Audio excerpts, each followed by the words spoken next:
going on, everybody? This is just going to be a nice short video. The sun is already up here in Eden Prairie, but I'm going to see what I can grab. We've been having some very nice frost the past week or so, and it seems to settle on top of hilltops and ridge lines. So that's why I'm here at Frederick Miller Spring, which is right next to a really cool hill that overlooks the Minnesota River Valley. So I'm gonna see what I can find. All right, after losing my breath, I'm here at the top of the hill, and I don't see any examples of the deep frost that I was kind of hoping for. But there's definitely still an image to be had here. As the sun just came up a few minutes ago, and light is pouring across the valley, and it's just beautiful. I mean, right in front of me I can see, well, Shakopee and Valley Fair. The Wild Thing is rising out of the misty fogginess of this morning. I've never seen Valley Fair look so freaking beautiful as it does right now. But yeah, there's definitely something to be had here. Alright, so I've picked out a view looking south across the valley. Flying Cloud Drive has been under construction since the summer. And there's still some equipment down there, kind of at the junction of this road I came down and Flying Cloud. There's a backhoe, I think it is, just kind of sitting down there catching the light. And then off in the distance there's some I'm not sure what they are, processing plants of some kind, giving off some water vapor into the sky. And there's still a good amount of beautiful color along the horizon there, so I'm just going to capture that along with the construction equipment down there. Shooting Velvia 100, aperture f32, shutter speed 1/4 of a second. I've got a 2-stop very hard filter mounted on my 127mm f3.8 lens. It's basically a normal lens on medium format. So I'm going to take this on Velvia, and then I'm going to switch over to Portra 400 and take it on there as well, just to be safe.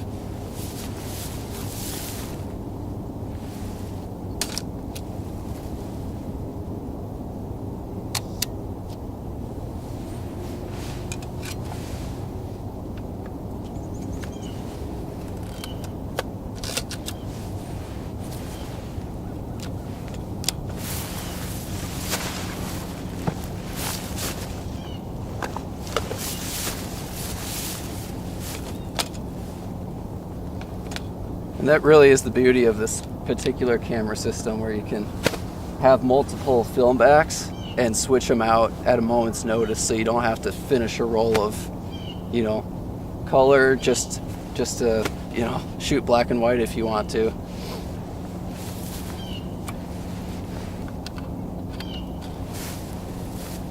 Okay, and I'm going to treat Portra 400 as a 200 speed film, so I'm going to increase my shutter speed by just a stop. So 1/8 of a second.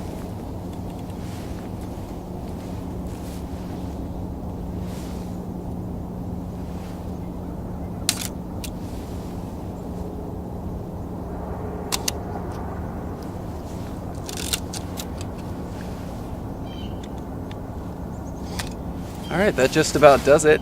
I've got to pack up and head home so I can get ready for work later this morning. I'll see you later. Now, as you just saw, I had some technical problems with the exposure on my Velvia frame. Well, my frame of Portra 400 turned out basically perfect as far as I can tell. So I have both of these here on a light table, so let's look at these side by side and see if we can figure out what exactly went wrong. As I mentioned in the video, I rated the Portra 400 at ISO 200, which I usually do. That being said, Both of these exposures are based off the same reading from the Pocket Light Meter app on my phone. It's a free app, and it's nothing fancy, but it's always been pretty accurate, especially in a scene like this that isn't super contrasty. Now, the scan I got back from the portrait frame looks great, but it's true that you can overexpose color negative by a few stops and not even notice it in a scan. However, just looking at the negative here, you can see a nice range in density from the brightly lit grasses in the foreground to the trees in the distance that are a couple stops lower, down to these shadows at the base of this tree line here. And the negative looks kind of thin at this point, and it looks like it might not have shadow detail, but in the scan it does show up fine. So in other words, this exposure looks correct. It's not too dark, and it's not overexposed either. So what's the deal with this frame of Velvia? Well, slide film has a much narrower dynamic range than color negative, and any error in exposure will be easy to see. But based on how the negative looks, it shouldn't be off by more than a stop or so, and this one looks to be overexposed by 3 or maybe even 4 stops. Now, there's one more piece to this puzzle, which is the lens. In this case, the 127mm f3.8. And so I bought this from National Camera several years ago along with my RB67, and it's functioned basically flawlessly for all of that time until a few months ago when I noticed that the shutter would lag in cold weather. So for example, giving me an exposure of 2 seconds when I had set the timer for 1 second, or not the timer, the shutter for 1 second. But I know for a fact that it was actually accurate in this case because of recording it on video. So what's the deal? Well, I posted my problem on the medium format and large format Facebook group, and the very first person to respond, I think, actually hit it right on the mark. So I would like to thank Juho Leppänen for pointing out that the aperture blades too can become sticky over time. So while the shutter might have been accurate, the aperture might not be closing all the way down to f32 every single time. And I suspect that this might have something to do with the depth of field preview lever, as you can see here, although I'm not 100% sure about any of this. But I do think it has something to do with the aperture based on all the other things that I've eliminated. So what do I do next? Well, it's time for a CLA. What is that? It's a clean, lubricate, and adjustment. And that's not something that I would ever pretend to think that I can do myself. So I'm going to send this out to someone who actually knows what they're doing. And when it gets back, it should operate basically like new. So yeah, I think that's the end of that mystery. So thanks for watching, and next video will be back up in Duluth, so I will see you then.